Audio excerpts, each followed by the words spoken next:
Assalamualaikum warahmatullahi wabarakatuh. Pada pertemuan sebelumnya, kita telah sama-sama mendengarkan sebuah lagu dari Scorpions yang berjudul The Wind of Change, yang menggambarkan secara umum mengenai gejolak politik yang terjadi di negara-negara Eropa Timur menjelang berakhirnya Perang Dingin. Pada pertemuan sebelumnya, saya juga sudah menjelaskan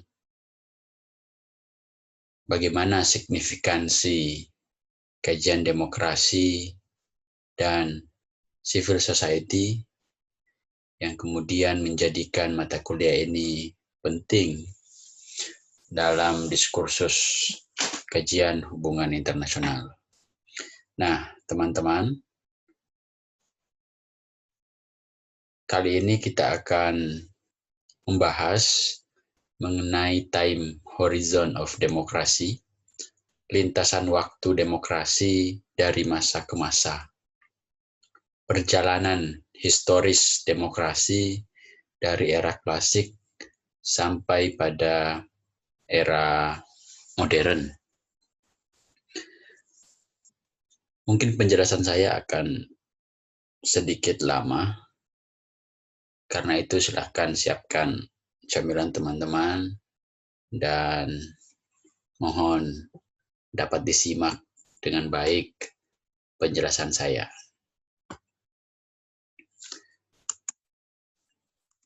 Sebelum saya menjelaskan mengenai bagaimana perjalanan historis demokrasi dari masa ke masa, sesungguhnya ada problem dalam mencoba menjelajahi demokrasi.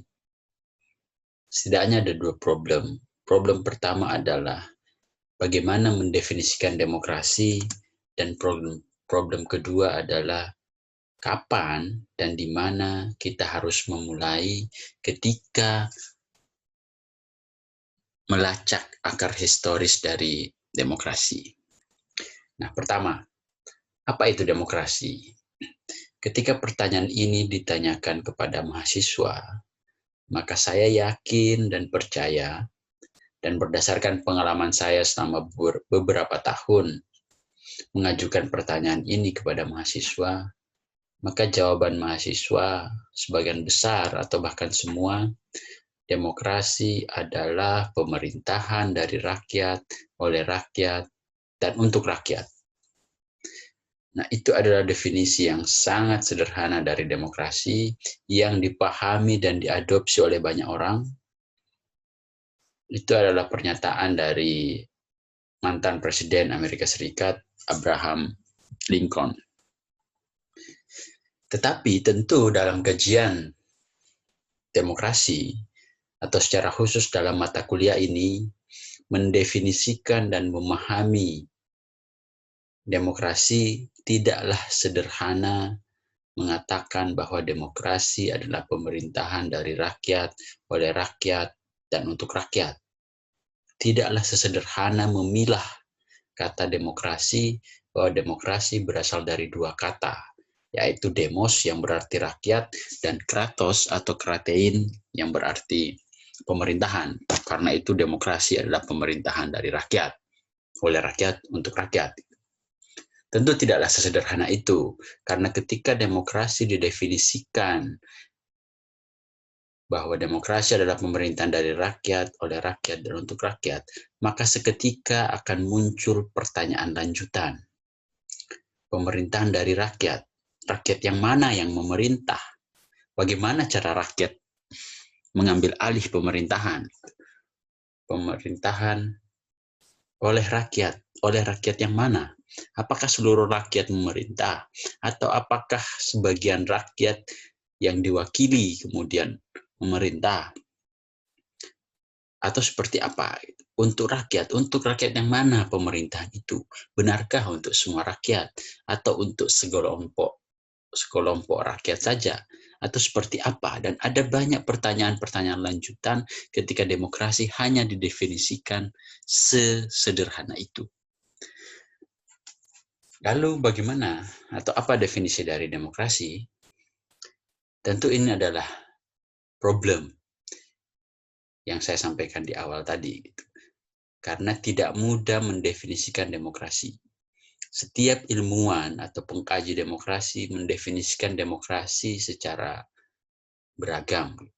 Demokrasi didefinisikan tergantung pada siapa yang mendefinisikan dan bagaimana cara dia didefinisikan, serta dalam konteks apa demokrasi itu didefinisikan. Karena itu ada sangat banyak definisi tentang demokrasi. Dan kita kemudian kebingungan untuk mengadopsi mana definisi yang kemudian bisa diadopsi sebagai makna dari demokrasi secara komprehensif. Ya, definisi demokrasi sangat beragam, tergantung dari siapa yang mendefinisikan dan bagaimana dia didefinisikan. Gitu.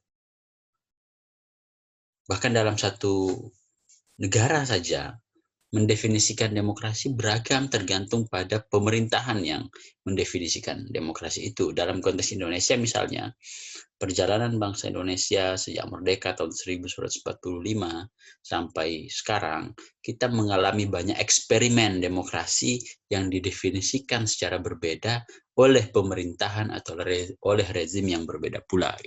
Soekarno misalnya punya istilah demokrasi terpimpin. Apa yang dimaksud demokrasi terpimpin? Soekarno punya definisi sendiri. Kemudian ada demokrasi Pancasila, ada demokrasi parlementer, ada demokrasi macam-macam sampai hari ini, pemerintahan hari ini mendefinisikan demokrasi secara berbeda pula. Demikian pula di berbagai negara. Nah, karena itu, jika ada 190 sekian negara di dunia ini yang menganut demokrasi, maka mungkin ada sekitar 190 sekian juga varian tentang demokrasi itu. Karena tidak ada bentuk tunggal dari pemerintahan demokrasi. Setiap negara punya eksperimen demokrasinya sendiri, dan setiap negara menjalankan pemerintahan sesuai dengan bagaimana dia mendefinisikan demokrasinya secara sendiri. Karena memang dia tidak memiliki definisi baku. Tetapi alih-alih kemudian mendefinisikan, mungkin akan lebih memudahkan bagi kita ketika kita menunjuk atau menyebut bahwa itu yang sesungguhnya disebut demokrasi. Kita akan kebingungan mendefinisikan demokrasi ketimbang mencoba untuk menunjukkan atau menyebut mana yang disebut demokrasi. Contohnya gini, buku gitu. Kita akan lebih mudah menyebut bahwa sebuah benda yang berbentuk persegi atau persegi panjang yang tersusun dari kertas-kertas dan seterusnya itu disebut buku dibanding mendefinisikan buku adalah kumpulan kertas-kertas yang tersusun terdiri dari huruf-huruf yang terangkai menjadi kata, kata menyusun kalimat, dan kalimat itu dituliskan dalam bentuk paragraf, terdiri dari bab-bab, pada setiap bab ada bla bla bla dan seterusnya dan seterusnya. Mendefinisikan buku tentu sangat sulit dibanding kemudian kita menyebut atau menunjuk bentuk asli dari mana yang sesungguhnya disebut dengan buku gitu. Dan kita semua sepakat bahwa benda yang demikian itu disebut sebagai buku. Nah, itu problem pertama dalam menjelajahi demokrasi, karena tidak adanya definisi tunggal tentang demokrasi, sehingga demokrasi didefinisikan secara berbeda-beda oleh orang yang berbeda pula, dan dalam konteks apa dia didefinisikan, untuk kepentingan apa dia didefinisikan. Karena itu, maka varian demokrasi di dunia ini ada sangat banyak. Demokrasinya Indonesia berbeda dengan demokrasinya Amerika, berbeda dengan demokrasinya India misalnya, berbeda dengan demokrasi di berbagai negara. Begitu pula pemahaman tentang demokrasi dan pengewajantahan demokrasi di masa Joko Widodo misalnya berbeda dengan bagaimana Pak SBY mendefinisikan demokrasi, berbeda dengan bagaimana Ibu Megawati mendefinisikan demokrasi, berbeda dengan Soeharto mendefinisikan demokrasi, dan lain seterusnya. Itu problem pertama. Yang kedua adalah problem lain dalam menjelajahi rimba demokrasi adalah kapan dan di mana kita harus memulai ketika kita melacak akar sejarah dari demokrasi. Dalam kaitannya dengan itu, ada perdebatan tentang di mana sesungguhnya letak akar historis demokrasi itu diletakkan. Secara umum kita pahami selama ini bahwa akar historis dari demokrasi adalah pada masa Yunani kuno, sekitar 500 tahun sebelum Masehi. Karena istilah demokrasi berasal dari bahasa Yunani, demos dan kratos. Tetapi ternyata tidaklah sesederhana itu dalam melacak akar historis demokrasi, karena ada upaya untuk menunjukkan keragaman literatur tentang demokrasi yang melahirkan perdebatan tentang kapan dan di mana starting point sejarah demokrasi itu diletakkan. Ada yang mengatakan bahwa ketika berbicara tentang demokrasi, maka starting point dari perjalanan historis demokrasi adalah pada masa Mesir kuno, sekitar 3000 tahun sebelum Masehi. Ada yang meletakkan bahwa perbincangan tentang demokrasi itu perlu diletakkan ketika Amerika Serikat mendeklarasikan diri sebagai negara merdeka yang kemudian mengadopsi demokrasi dalam sistem politik dan pemerintahannya. Karena itu ada keragaman dalam mencoba meletakkan starting point demokrasi. Tetapi tiga hal ini bukanlah hal yang kemudian perlu diperdebatkan. Ini menunjukkan kekayaan literatur tentang demokrasi. Nah, karena itu setidaknya ketika berbicara tentang demokrasi, kita bisa melacak akar historis demokrasi mulai dari Mesir kuno, lalu kemudian Yunani kuno, hingga kemudian Revolusi Amerika. Nah, inilah yang akan menjadi poin penting pembahasan kita pada hari ini. Nah, para ilmuwan yang meletakkan demokrasi, starting point demokrasi pada masa Yunani kuno, Mesir kuno, itu mengatakan bahwa meskipun istilah demokrasi itu baru ada di masa Yunani kuno, tetapi setidaknya gagasan atau nilai-nilai yang sesungguhnya di kemudian hari disebut sebagai demokrasi itu sudah dipraktikkan oleh masyarakat Mesir dan Mesopotamia kuno di masa lalu. Meskipun namanya bukan demokrasi, tetapi nilai-nilainya, substansi atau praktik-praktik demokrasi yang hari ini kita kenal, itu sudah dilaksanakan, sudah ditemukan pada peradaban Mesir kuno 3000 tahun sebelum Masehi. Karena itu mereka meletakkan starting point, gagasan demokrasi, sejarah demokrasi di masa Mesir kuno. Nah, sementara para ilmuwan yang sebagian besar ilmuwan meletakkan starting point demokrasi pada Yunani kuno didasarkan pada memang karena istilah demokrasi ini berasal dari bahasa Yunani kuno. Sehingga ketika berbicara tentang demokrasi, maka akar historis demokrasi harus diletakkan pada masa Yunani kuno. Sementara ada pula ilmuwan yang mengatakan bahwa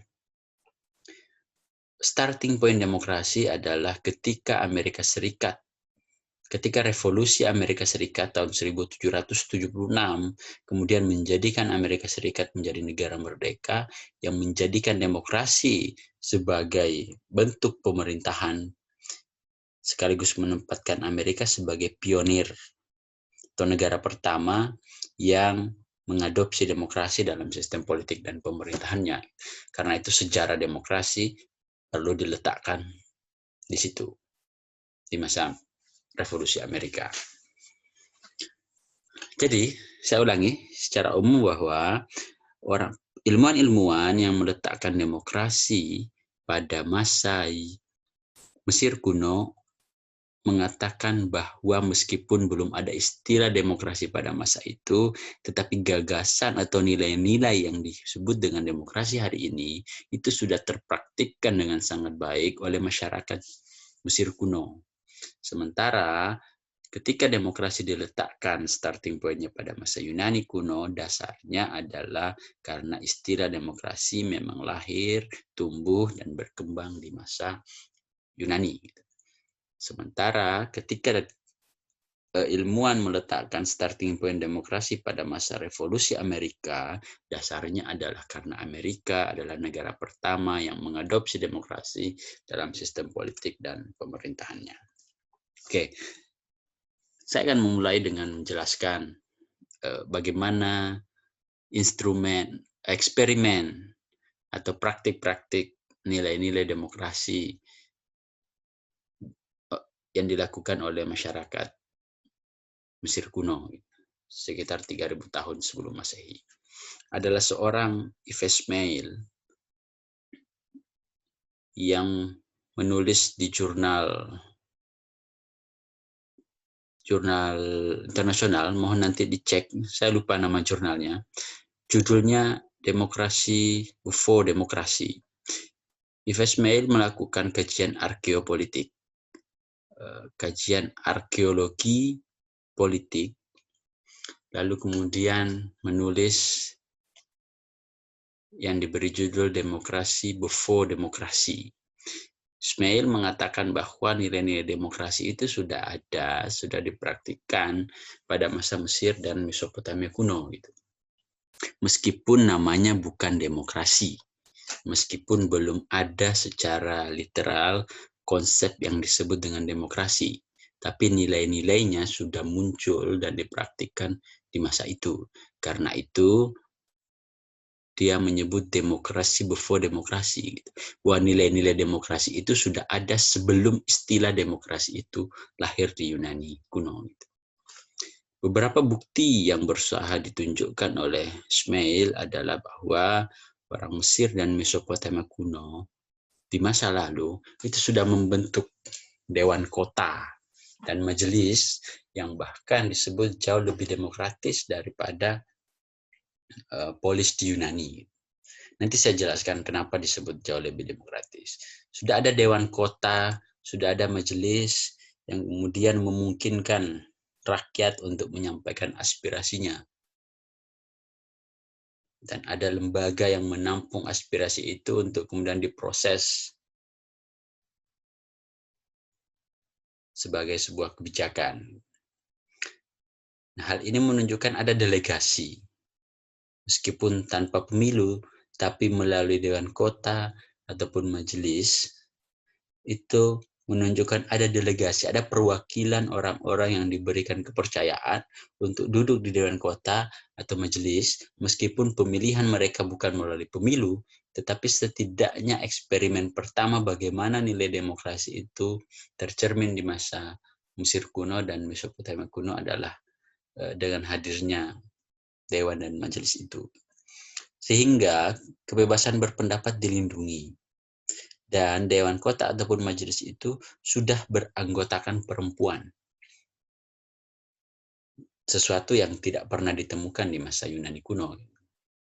Karena itu, Feswell mengatakan praktik nilai-nilai demokrasi di Mesir dan Mesopotamia kuno itu jauh lebih demokratis. Karena majelis di Mesir kuno sudah beranggotakan perempuan.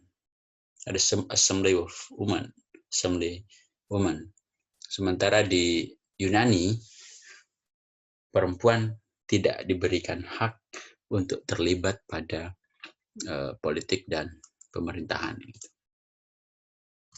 Nah, itu dasar dari Yves Mail mengatakan bahwa nilai-nilai demokrasi itu sudah muncul di masa Fir'aun, di masa peradaban Mesir kuno yang menghuni lembah Sungai Nil di masa itu. Nah, yang kedua adalah Yunani kuno sekitar tahun 507 sampai 338 sebelum Masehi. Tentu tadi dasarnya adalah karena istilah demokrasi lahir dari Yunani kuno, berasal dari Yunani kuno, yaitu demos dan kratos. Bicara tentang peradaban Yunani kuno adalah seorang Thucydides melalui karyanya yang berjudul The Peloponnesian War, Perang Peloponnesia, menjadi rujukan penting ketika membahas bagaimana perkembangan peradaban Yunani kuno hingga lahirnya demokrasi. Kita tahu bersama bahwa pada masa peradaban Yunani kuno dikenal istilah negara kota atau polis, sebuah wilayah yang berdaulat, yang memiliki undang-undang sendiri, yang mana, kata Thucydides, undang-undang atau hukum yang berlaku di polis itu sudah merepresentasikan semangat demokrasi. Tentu membayangkan Yunani kuno tidaklah seperti melihat Yunani hari ini. Peradaban Yunani kuno dahulu adalah peradaban yang terdiri dari polis-polis yang saling terpisah satu sama lain. Ada kurang lebih 300 polis. Setiap polis punya masyarakat sendiri, punya pemerintahan sendiri, punya aturan, punya undang-undang sendiri yang menjadikan setiap polis itu berbeda. Dua polis yang mungkin paling kita kenal adalah Athena dan Sparta. Nah, ketika berbicara tentang perjalanan atau praktik eksperimen demokrasi di masa Yunani kuno, maka ada beberapa tokoh yang memberikan sumbangsi bagi perkembangan demokrasi di masa itu.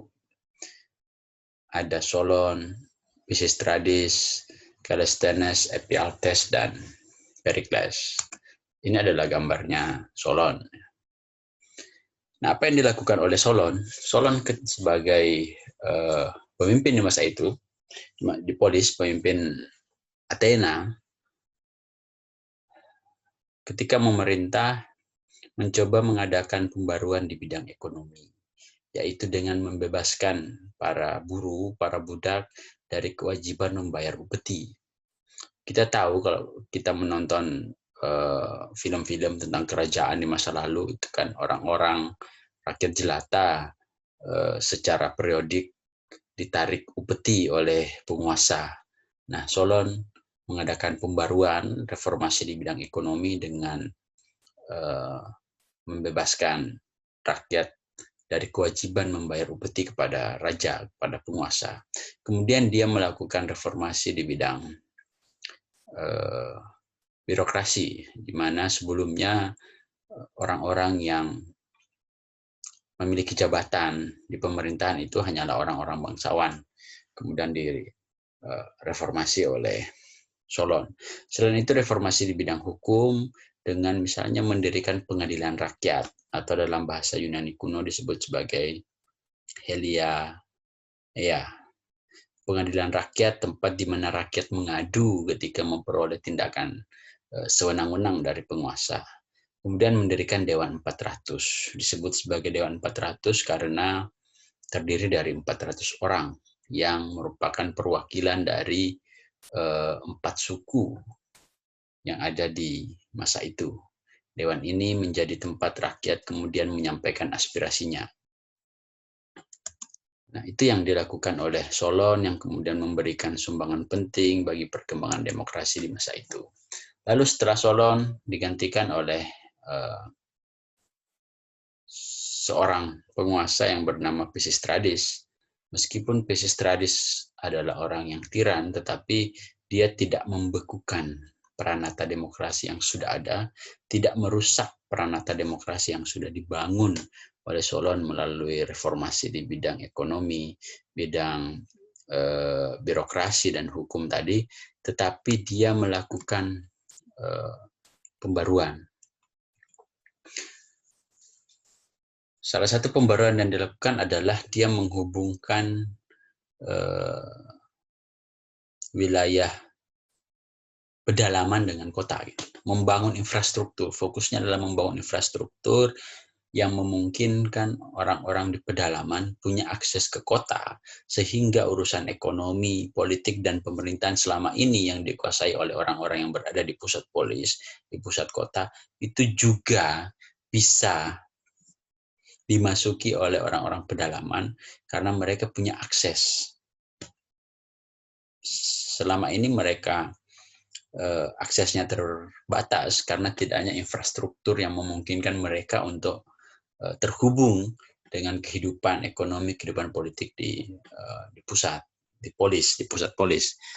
Nah, pembaruan melalui pembangunan infrastruktur itulah sumbangan penting dari Pisistradis yang memungkinkan setiap orang punya hak, punya kemampuan, punya akses untuk terlibat dalam kehidupan ekonomi, birokrasi, politik, pemerintahan, dan seterusnya. Lalu setelah itu digantikan oleh Callisthenes. Ini yang dalam beberapa literatur disebut sebagai tokoh demokrasi yang sesungguhnya di masa Yunani kuno. Apa yang dilakukan oleh Callisthenes? Dia membentuk majelis rakyat yang plural.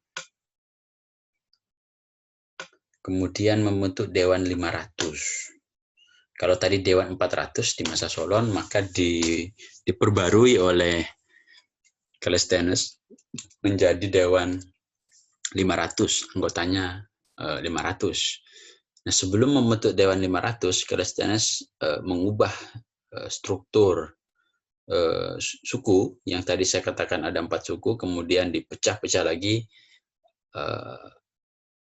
menjadi 10 suku.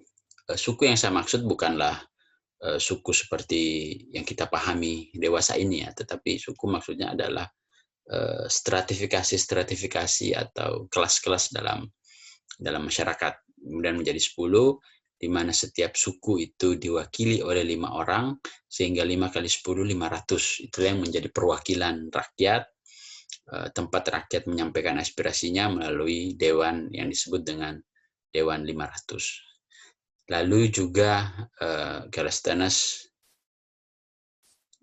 membentuk lembaga kehakiman.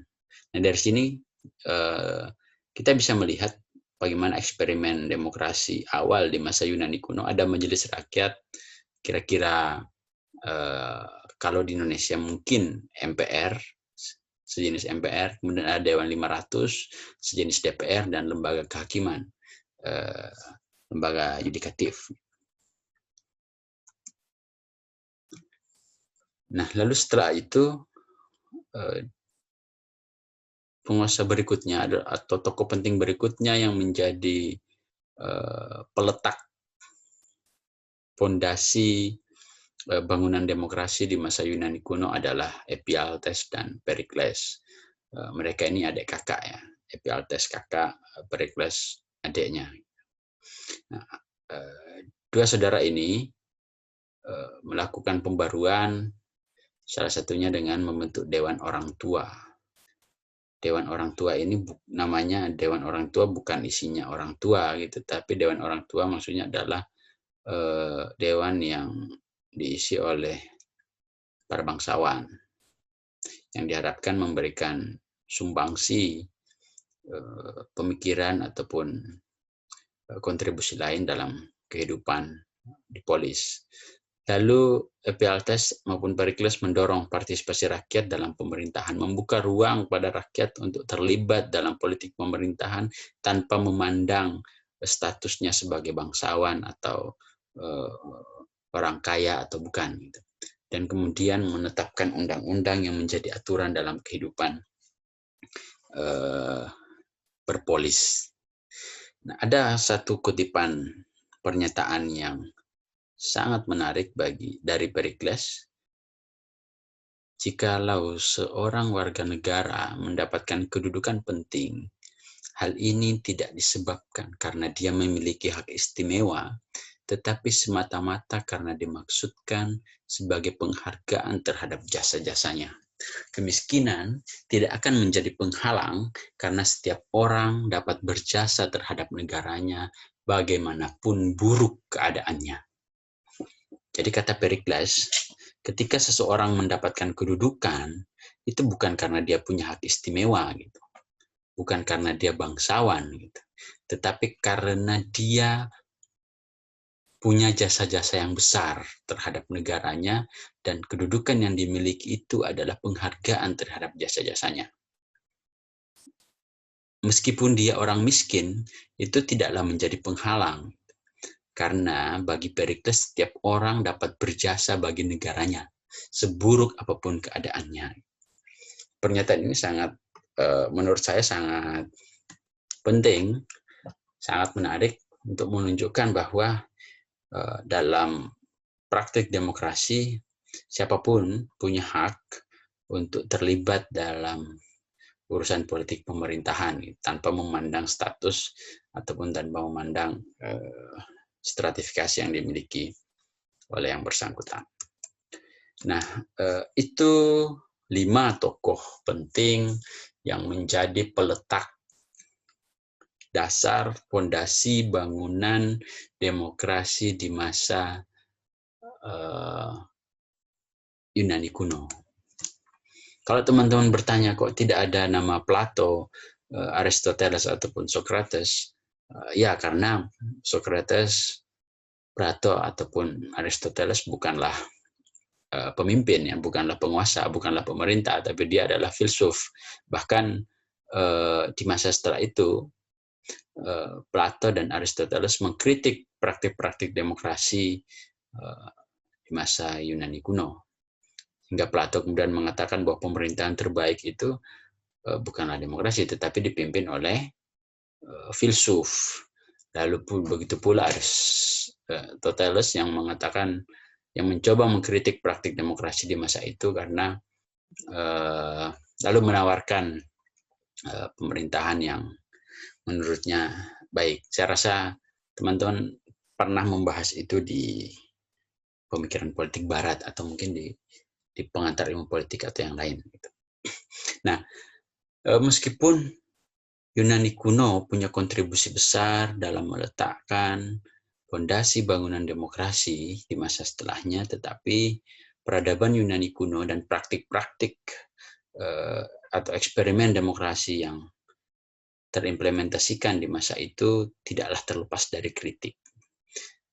Salah satu kritik terhadap peradaban Yunani kuno adalah di masa itu struktur masyarakatnya itu dibagi ke dalam 2, citizen dan slave.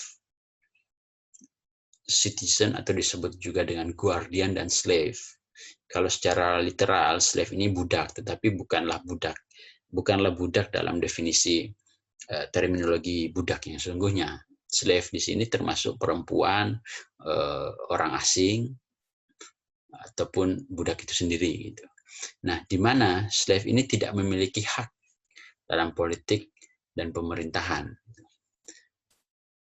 Perempuan sebagai bagian dari slave tidak memiliki hak untuk terlibat dalam politik dan pemerintahan. Ini yang tadi di awal Yves Mail mengatakan bahwa nilai-nilai demokrasi mungkin jauh lebih demokratis yang dipraktikkan oleh peradaban Mesir kuno, karena di masa Mesir kuno sudah ada Assembly of Women, ada majelis yang beranggotakan perempuan yang menunjukkan bahwa masyarakat Mesir kuno memberikan ruang bagi perempuan untuk terlibat dalam politik pemerintahan. Sementara di masa Yunani kuno, itu perempuan tidak diberikan ruang untuk terlibat dalam politik pemerintahan.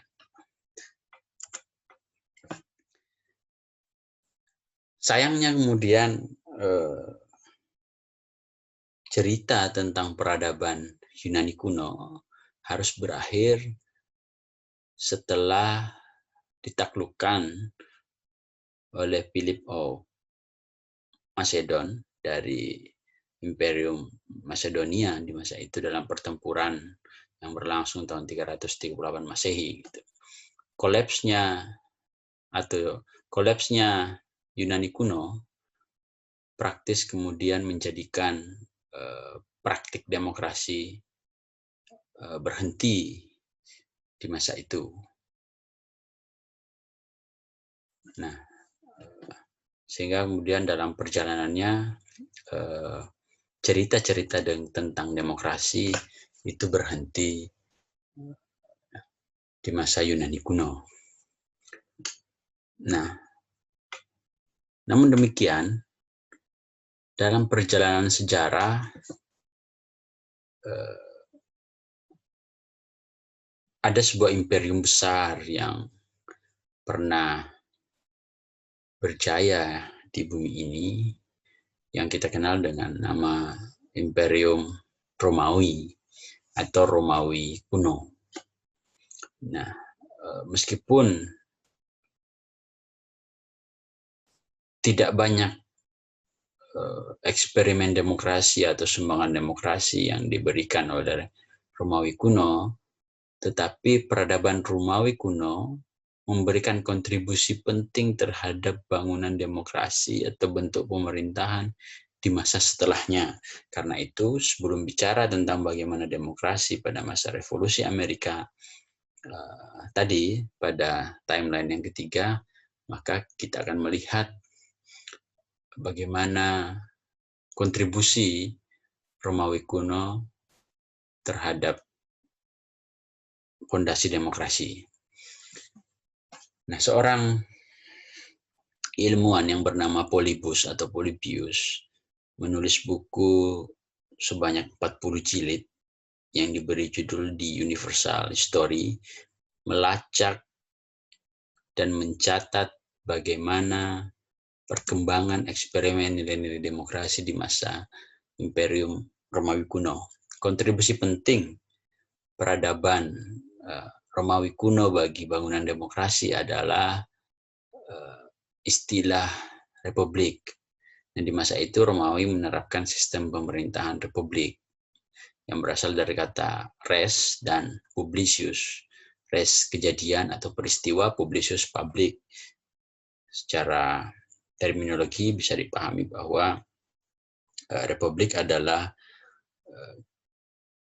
bahwa segala hal yang terjadi, segala hal peristiwa, segala kebijakan yang dikeluarkan oleh pemerintah itu didasarkan pada aspirasi publik. Nah, republik inilah sistem pemerintahan republik ini dipandang mampu mengakomodir berbagai partisipasi dan berbagai aspirasi elemen masyarakat. Dan di masa setelahnya banyak negara di era modern yang kemudian mengadopsi bentuk pemerintahan yang diterapkan di masa Romawi yang disebut dengan republik, di mana dasar dari pemerintahan itu adalah rakyat, termasuk Indonesia. Kita mengenal negara Republik Indonesia, negara Kesatuan Republik Indonesia, mengadopsi istilah republik. Nah, dalam republik,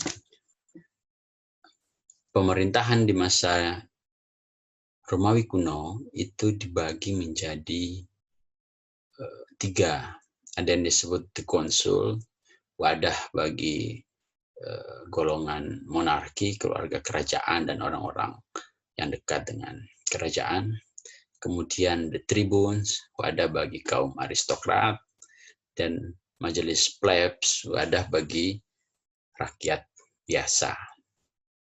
Nah, 3 pembagian negara atau pembagian pemerintahan republik di masa Yunani kuno ini menjadi penting sebagai inspirasi lahirnya apa yang di era modern dikenal sebagai trias politika, konsep tentang pemisahan kekuasaan. Nah, akar historis dari trias politika bahwa pemerintahan itu harus dipisahkan dan kekuasaan itu harus didistribusikan itu adalah dari sumbangan dari Romawi kuno melalui bentuk pemerintahan republik yang membagi pemerintahan itu ke dalam 3, membagi lembaga negara itu ke dalam 3 yang disebut dengan konsuls, tribunes, dan plebs. Sayangnya kemudian cerita tentang Romawi kuno juga terkubur oleh pasir-pasir masa setelah dia ditaklukkan. Nah, teman-teman, dalam perjalanannya perkembangan historis demokrasi atau konseptualisasi bangunan demokrasi tidak terlepas dari kontribusi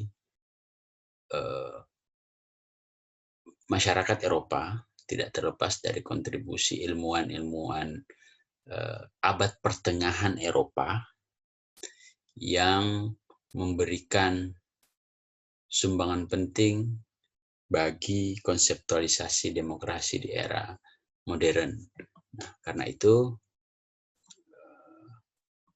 kita akan melihat bagaimana sumbangan pemikir-pemikir Barat, pemikir-pemikir Eropa dalam bangunan demokrasi. Nah, tonggak historis perkembangan demokrasi di abad pertengahan atau yang kita kenal dengan masa Renaissance atau Enlightenment di Eropa, setelah Eropa melewati zaman yang kita sebut dengan zaman kegelapan, itu diawali dengan lahirnya Magna Carta tanggal 15 Juni tahun 1215 Masehi. Magna Carta ini sesungguhnya adalah perjanjian antara bangsawan dengan Raja John, raja yang berkuasa pada masa itu di Inggris, untuk membatasi tindakan sewenang-wenang yang dilakukan oleh penguasa, sehingga kemudian ada peristiwa politik yang terjadi. Nanti teman-teman baca ya bagaimana sejarah lahirnya Magna Carta, kenapa Magna Carta lahir. Ada peristiwa politik atau ada pertikaian politik yang terjadi antara golongan bangsawan, gereja, dan penguasa di masa itu, penguasa Inggris. Inggris di masa itu yang kemudian mendorong para bangsawan menyodorkan sebuah piagam besar, Magna Carta artinya piagam besar, untuk ditandatangani oleh raja sebagai bentuk komitmen raja untuk tidak sewenang-wenang terhadap kekuasaannya. Gitu. Nah, substansi penting dari Magna Carta ada dua, bahwa kekuasaan pemerintahan itu terbatas. Kekuasaan pemerintah itu terbatas dan dibatasi, sehingga pemerintah tidak boleh berlaku sewenang-wenang terhadap rakyatnya. Dan yang kedua, hak asasi manusia lebih tinggi derajatnya daripada kedaulatan raja. Betapapun raja punya kekuasaan dalam suatu kerajaan, dalam suatu negara, tetapi hak asasi manusia, penghargaan terhadap harkat, martabat, dan hakikat manusia, hakikat warga negara sebagai manusia, itu jauh lebih penting dibanding kedaulatan raja. Nah, itu substansi penting dari Magna Carta yang kemudian mendorong bergulirnya demokrasi di Eropa yang membawa Eropa memasuki abad pencerahan atau Enlightenment atau Renaissance setelah diwarnai oleh pertikaian, peperangan, dan lain seterusnya. Eropa kemudian mulai tumbuh menjadi sebuah peradaban yang maju, peradaban yang kemudian banyak berkontribusi terhadap diskursus politik di era modern. Nah, ketika berbicara tentang abad pencerahan di Eropa, maka akan ada banyak nama-nama, akan ada banyak ilmuwan-ilmuwan yang memberikan kontribusi penting bagi bangunan demokrasi di era modern.